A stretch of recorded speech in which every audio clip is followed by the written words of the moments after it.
The legalization, or I should say decriminalization, of marijuana up to 100 grams here in the city of Cincinnati with no age restriction on this.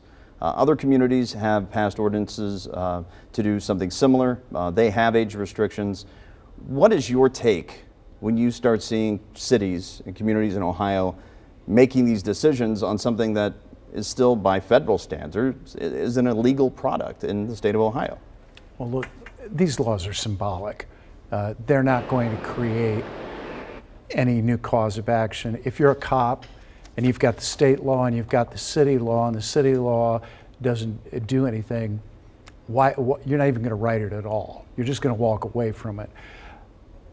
But it shows a disrespect for the law and an arrogance on the part of legislators in a city that want to wrest away from the state the responsibility for making laws.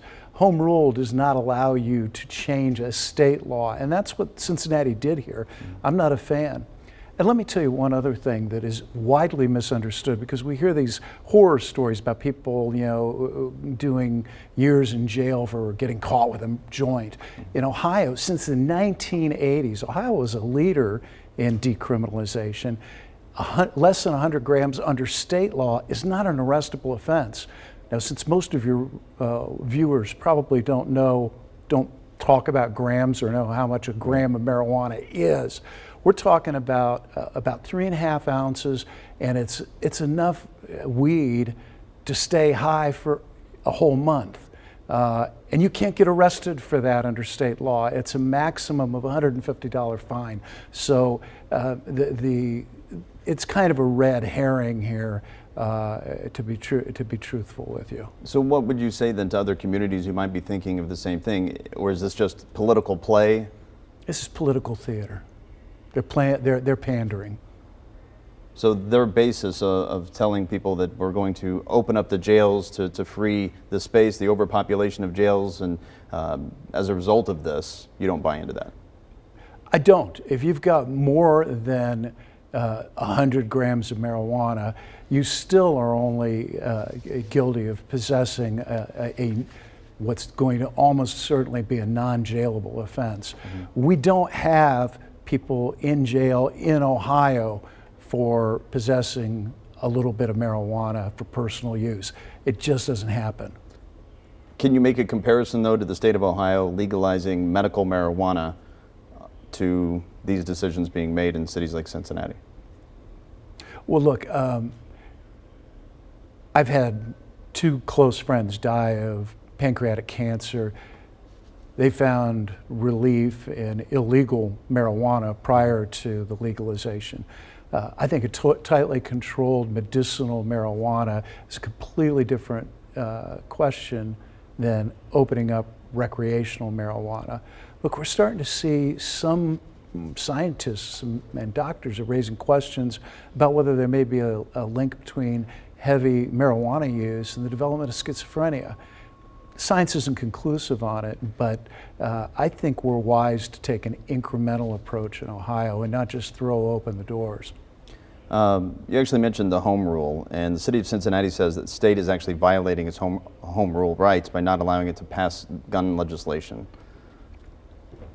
And that issue has been before the Supreme Court, and the Supreme Court has said that's not right. There's another case that was filed by Columbus that's on its way up.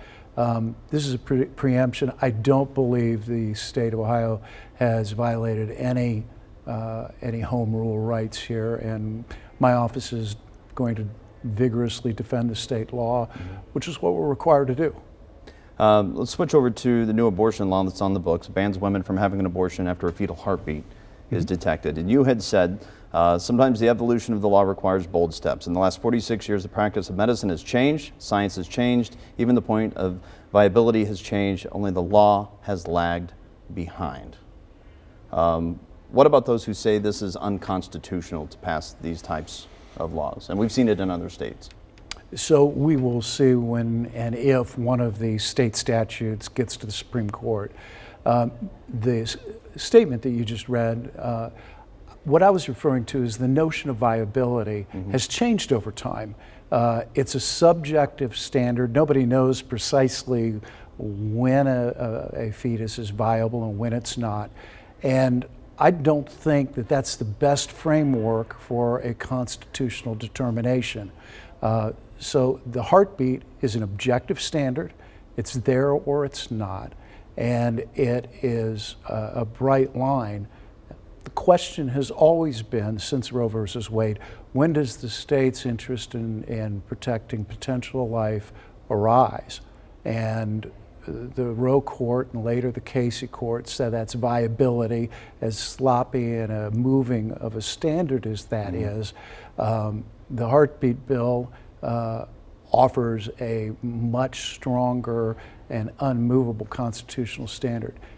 Your constitutional rights shouldn't depend on the opinion of a single physician. It shouldn't depend on what facilities are available in your local hospital. There ought to be a objective standard, I think, here. All right. Our conversation will continue right after the break.